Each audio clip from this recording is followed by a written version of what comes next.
네, 안녕하십니까. 금요쌤 최태성입니다. 이거 뭔 소리예요? 네. 모바일 게임 개발 제안서 도착했네요. 자, 이 재밌는데요? 자, 문화유산에 대한 설명으로 옳은 건 무엇인지 한번 보도록 할게요. 자, 잘 보면, 자, 일단 지금 게임 이름이 못못을 찾아서예요. 네, 못못을 찾아서 게임 이름이. 자, 보니까 이제 개발 목적은 우리 인쇄술의 우수성을 증명하는 것. 참 건전한 게임입니다. 그죠? 줄거리 보면, 자, 주인공은 지금요, 과거로 돌아가서 1377년 충주 흥덕사에서 발견한 금속 활자본 상권을 가지고 인쇄소를 운영한다고 합니다. 이 인쇄본을 지금 나눠주면서요, 무엇이 우리 유사임을 홍보하면서 명성 포인트를 쌓고, 포인트. 자, 목표치에 도달해서 프랑스에 있는 그 학원을 되찾아오는 것. 요게 핵심이네요. 역사를 공부한 학생들이 이렇게 또 게임을 만들 수 있겠구나라는 생각이 드네요. 자, 이 문제를 풀려면 고려시대 그 인쇄술을 알아야 풀 수 있겠죠. 자, 오늘은 그래서 인쇄술에 대해서 한번 살펴보도록 하겠습니다. 우리나라는 인쇄술에 있어서만큼은 목에 좀 힘을 이렇게 주셔도 됩니다. 네. 자부심을 느끼셔도 됩니다. 현존하는 세계에서 가장 오래된 목판 인쇄물, 활판 인쇄물 모두 메드 인 코리아. 이 대단한 거 아닙니까? 여담으로 여러분들, 우리나라에서 가장 오래된 목판 인쇄물이 혹시 뭔지 아세요?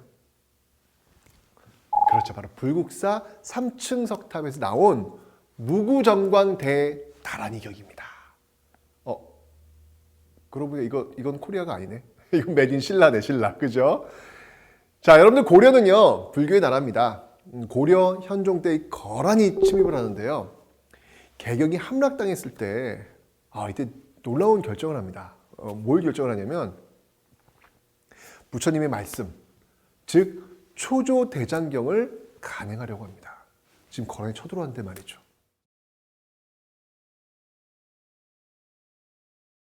왜요?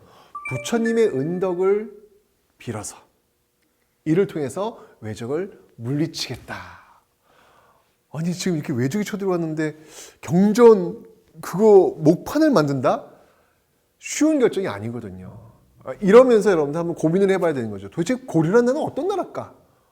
어떤 나라길래 이렇게 부처님의 말씀을 담은 그런 목판 인쇄물을 전쟁 과정에서 만들려고 했을까? 한 번쯤은 고민을 해볼 필요가 있다는 얘기죠. 자, 그런데요, 1170년에 무신정변이 벌어집니다. 이 무신정변은요, 고려 전기와 후기를 나누는 그런 분기점이 되는 그런 사건인데, 이 최씨 무신정권 시기에요, 정말 고려의 그 존망이 걸린 아주 위기를 맞게 됩니다. 바로 징기스칸의 민족이죠. 바로 몽골. 그 몽골이 침입을 한 겁니다. 당시 고려가 겪은 그 문화재 손실은요, 어마어마했습니다. 정말 이러면 안 돼요. 다른 나라 침략해가지고 다른 나라 문화유산 그렇게 싹 쓸어버리는 이런 행위 옳지 않습니다. 어떤 것들인지 볼까요? 우선 황룡사와 그 9층 목탑이 불에 타버립니다. 정말 여러분들, 9층 목탑, 황룡사 9층 목탑만 해도요, 아파트 20층 높이에 맞먹는 어마어마한 그런 문화유산이거든요. 이게 다 불타버린 거예요. 이걸 왜 불태웁니까? 몽골 나빠요. 자, 그 다음에 여러분들, 초조대장경도 또 함께 소실이 됩니다. 정말 거란족 쳐들어왔을 때 부처님의 힘을 빌려가지고 거란족을 물리치겠다라는 염원을 담아서 만든 게 초조대장경이다라고 설명드렸잖아요. 그게 불타버린 거예요. 정말 가슴이 너무 아프네요. 자, 몽골의 침입으로 이렇게 초조대장경이 탁 잿더미가 되니까 다시 만들어요. 다시 제조대장경. 다시 만들었다라고 해서 제조대장경이죠. 근데 사실은 이 제조대장경이라는 표현보다는 우리는 일반적으로 어떤 이야기를 쓰고 있죠? 그렇죠. 팔만대장경. 대중적인 이름이잖아요. 그죠? 바로 초조대장경이 불탔기 때문에 몽골의 침입 부처님의 힘으로 막아보겠다라고 해서 만든 게 바로 팔만대장경이다라는 겁니다. 팔만대장경은요, 정말로 8만 장이 넘습니다. 어마어마한 겁니다. 그러니까 판 한 장, 이 판 한 장, 이런 것들이 8만 개가 넘는다는 거예요. 이 판 한 장에 쓰여진 글씨만 해도요 640여 자가 됩니다. 엄청나죠. 그러니까 목판이기 때문에 여러분들 한 글자만 실수해도 그 판 다 버려야 되거든요. 정말 이게 느낀 게 뭐냐면 한 글자 새겨놓고 부처님한테 절 한번 하고 한 글자 새겨놓고 또 부처님한테 절 한번 하고 아 정말 불심이 정말 대단한 나라가 바로 고려가 아니었을까라는 어떤 그런 생각이 듭니다. 자, 이 팔만대장경은요 그 합천 해인사의 그 장경판전에 보관되어 있는데 자 여기서 여러분들 놓치지 마실 게 하나 있습니다. 뭐냐면 팔만대장경은 여러분들 고려시대에 만들어진 거잖아요. 그죠? 그런데 그 팔만대장경을 보관하고 있는 건물 그 장경판전은 조선시대에 만들어진 겁니다.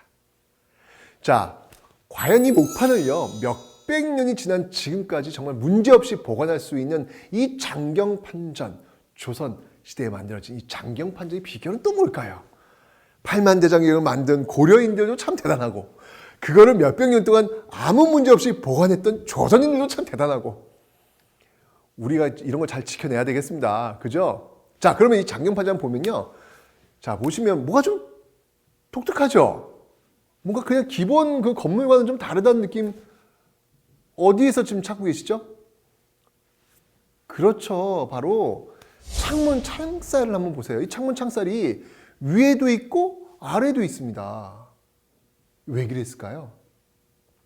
바로 이 두 공간을 통해 가지고 이 공기를 순환시키는 거예요. 뒤쪽에는 여러분들 뭐가 있냐면 산이 있거든요. 그러니까 맞바람이 이렇게 불 거 아니에요. 맞바람이 이렇게 칠 거 아니에요. 그죠?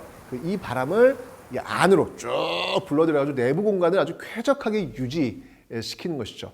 팔만대장경이 여러분들 나무로 만든 목판이에요. 그렇기 때문에 목판의 가장 큰 적은 뭐냐면 습기입니다. 습기. 이게 습기가 이제 들어와 버리면 그 목판이 뒤틀려 버리면 이게 찍히겠어요? 안 찍겠어요? 인쇄할 때. 안 찍히죠. 그러니까 이 뒤틀려 버리면 그 순간부터 목판의 생명은 끝나는 거거든요. 그렇기 때문에 습기를 막아줘야 되는데 그걸 막아주기 위해서 이런 구조로 만든 것입니다. 대단한 기술입니다. 정말 오늘날 엄청 덥고 습하잖아요. 그래서 막 열섬 현상도 막 일어나고 이런 건데 이런 것들을 우리 조상님들은 자연을 거스르지 않고도 원하는 바를 이뤄낸 것이죠. 아 정말 절묘한 것 같아요. 자연을 이용해서 습기 제거 건물을 만들어낸 겁니다. 요즘은 여러분 집에 습기 제거한다고 해서 이렇게 기계 같은 거 사놓고 막 여름 장마철에 막 이런 거 하잖아요. 우리 조상들은 그냥 자연 그 자체를 활용해 가지고 습기를 제거하는 거 이런 거 배워야 돼요, 진짜. 그죠? 자, 이럴 땐 여러분들 일제 강점기와 정말 근현대사의 혼란을 거치게 되면서 전통 문화의 그 맥이 끊긴 거 정말 아쉽다라는 어떤 그런 생각이 듭니다.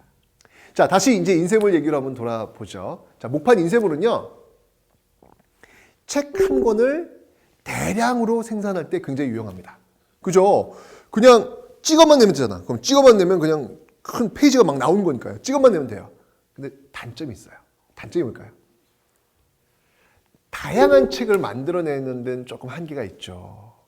왜냐면 이거 하나 만드는데 여러분들 목판을 파야 되잖아요. 그러니까 다양한 책을 만들어내는 데는 한계가 있다는 얘기예요. 하나의 책을 대량으로 찍어내는 데는 장점이 있지만 하나의 책을 그러니까 다양한 종류를 소량으로 인쇄하는 데는 굉장히 불리한 거죠. 자, 한편 금속 활자는요.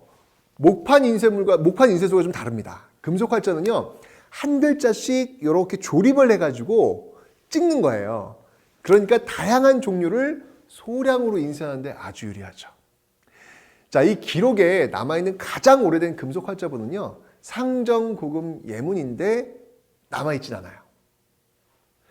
자, 그래서 현존하는 지금 존재하는 최고의 금속 활자본은 바로 직지심체 요절이 되겠습니다. 이 독일의 구텐베르크 성서보다 거의 100년이나 앞선 거라고 하는데요. 전자 선조의 그 학식을 엿볼 수 있는 그런 증거가 아닌가라는 생각이 들어요. 정말 이 책에 대한 욕구, 공부해야 된다는 욕구 이런 게 있기 때문에 이런 걸 만들지 않았을까라는 생각이 듭니다. 이 직지심체 요절이 워낙 유명해가지고요. 어디에서 만들어졌는지도 시험에 자주 출제되기도 합니다. 어느 지역이냐면요. 청주예요. 청주 흥덕사에서 제작한 거죠. 여러분들 그 청주에 고속버스를 이렇게 타고 이렇게 쭉 가시다 보면은 청주 쪽에 들어가시면요, 직지의 도시, 뭐 직지의 고향, 뭐 이렇게 가지고 이렇게 간판 같은 것도 아마 보시게 될 겁니다. 근데 아쉽게도 거기서 만들어지긴 했는데 국내에는 없어요. 이건 지금 어디 있냐면 프랑스 국립도서관에 소장되어 있습니다. 그런데 여러분들, 이 직지심체 요절이 병인 양요 때 그럼 프랑스가 약탈해 간 거냐? 라고 이제 물어보는 그 질문 나오면 그런 거 아니야? 이렇게 대답들 많이 하시는데요. 아닙니다. 그거 틀린 거예요. 예. 물론 이 병인 양요 때 그 외교장과 강화도에 있는 외교장에서 정말 귀중한 이 책들이 프랑스에서 노략질 되긴 합니다. 그런데 그때 직지심체 요절이 노략질 당하지는 않습니다. 이 1886년 그 초대 주한 프랑스 공사인 그 프랑시가요, 구입을 한 거예요. 예, 구입을 해가지고 자기 나라에 기증한 겁니다. 자, 그럼 이제 퀴즈를 한번 보도록 하겠습니다. 자, 문화유산에 대한 설명으로 옳은 것. 자, 모바일 게임 제안서. 여기 이제 이런저런 설명이 쭉 나와 있는데 여기서 중요한 힌트가 뭐예요? 그렇죠. 바로 1377년 청주 흥덕사에서 발간한 금속 활자본. 직지심체 요절에 대한 설명이잖아요. 기록상 가장 오래된 그 상정 고급 예문은요, 1234년에 간행됐고요. 자, 그럼 보기를 한번 좀 보도록 하겠습니다. 거란군의 격퇴를 염원하며 제작되었다. 이건 뭐예요? 이거는 초조대장경이죠. 단군 신화가 기록된 가장 오래된 책, 이거는 이제 삼국유사. 불국사 3층 석탑 수리 과정에서 발견된 것, 이거는 신라시대 때 무구정광 대다란이경에 대한 설명이고요. 현존하는 세계 최고의 가장 오래된 금속 활자본, 그렇죠. 바로 직지심체 요절. 그 다음 유교적 합리주의에 바탕한 기전체 서술. 요거는 이제 고려시대로 본다면 삼국사기에 대한 그런 설명이 되겠습니다. 따라서 정답은 가장 오래된, 현존 가장 오래된 금속 활자본 4번이 되는 겁니다. 자, 여러분들 인쇄술이라고 하는 거는요, 사회 발전을 굉장히 촉진시키는 어떤 그런 기술입니다. 구텐베르크 성서 이후에 유럽은 이 종교개혁을 통해서 정말 근대로 진입을 하죠. 분명히 서양의 인쇄술이라고 하는 것들은 그 사회를 급격하게 변화시키는데 엄청난 역할을 했단 말이죠. 그런데 아니, 그 유럽보다 훨씬 더 먼저 금속활자 기술을 활용해서 인쇄물을 만들었던 우리는 왜 유럽처럼 그런 변화의 르네상스를 맞지 못한 걸까요? 물론 알파벳보다 한자가 인쇄하기 까다로웠다는 기술적인 문제도 있지만 더 근본적인 문제는 뭘까요? 이유는 바로 그렇죠. 그 선진적 기술이 대중적 삶 속으로 들어오지 않았다는 것. 이게 한계죠. 유럽은요, 이게 인쇄술을 발달하면서 성경, 그다음에 소설, 그러니까 많은 사람들이 읽을 수 있는 어떤 재미있는 어떤 그런 책들, 이것부터 찍어내거든요. 대중 속으로 들어간 거죠. 근데 우리나라의 금속활자를 통해서 나온 이 책들은요, 정말 사회 그 일부 지배층만 읽을 수 있는 그런 서적들, 뭐 불경이라든지 이런 것들에 근간하고 있었기 때문에 기층 어떤 백성들이 읽어낼 수 있는 어떤 그런 책들은 전혀 아니었다는 것. 요게 한계라는 것이죠. 자, 어쨌건 아무리 좋은 기술이라 할지라도 그 기술이 어디에 어떻게 쓰이느냐에 따라 가지고 엄청난 결과를 가져온다는 사실, 뭐 이런 사실도 한번 여러분들이 인쇄술의 발달, 유럽과 우리를 비교하면서 한번 살펴볼 수 있는 시간 가졌으면 좋겠습니다. 그럼에도 불구하고 우리의 어떤 기록을 남기려는 어떤 그런 욕구, 그런 어떤 의지, 이런 것들은 정말 세계 최고였다라고 하는 것만큼은 여러분들이 잊지 않으셨으면 좋겠습니다. 인쇄술 마치도록 하겠습니다.